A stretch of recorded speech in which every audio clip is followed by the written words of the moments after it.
A carta de Paulo aos Filipenses, guardai-vos dos cães. Naquele texto ali eu entendo que a Bíblia está falando acerca dos maus obreiros, dos mercenários, dos falsos judaizantes, dos falsos circuncidados. É bem por aí o que o texto está falando lá em Filipenses capítulo 3. Mas e quando a Bíblia diz não deis aos cães as coisas santas? É o mesmo tipo de cão? É o cão literal, o cachorro? O que a Bíblia está falando ali?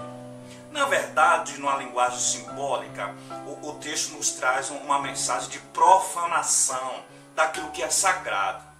Dizem os historiadores, os estudiosos, que era uma advertência para que os sacerdotes que cuidavam do templo não pegassem aquilo que era consagrado a Deus, tipo o pão ou a carne dos animais que era ali oferecida, e deitasse aos cachorros, literalmente.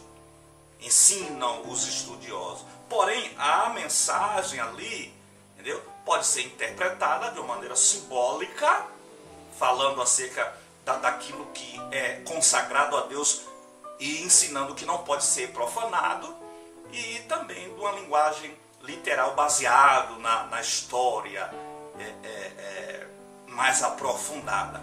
Outro texto bíblico nos afirma da seguinte maneira: ficarão de fora os cães. Está lá em Apocalipse. Que cães são aqueles lá de Apocalipse?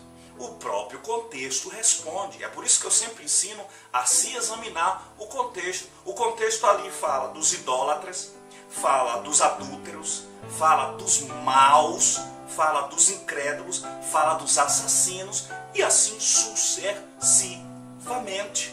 Não tem dificuldade para entender certas passagens bíblicas quando nós tomamos o cuidado de examinar o contexto, os versículos que vêm antes e os versículos que vêm depois, e a história em um todo.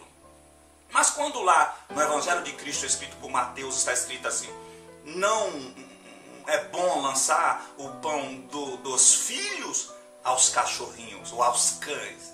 Naquele texto ali, a Bíblia está falando para nós acerca dos gentios, que se nós formos usar uma linguagem chamada de hebraísmo, nós vamos entender que os cães ali naquele contexto são os gentios. Até porque a própria história da mulher Cirofenícia nos dá esse embasamento para entender dessa maneira. Então, cães na Bíblia vai depender da colocação, do contexto, do versículo do capítulo ou da história em que se está narrando, se lendo e se entendendo. Deu para pegar aí? Então eu deixo para você o meu abraço bem apertado em nome de Jesus.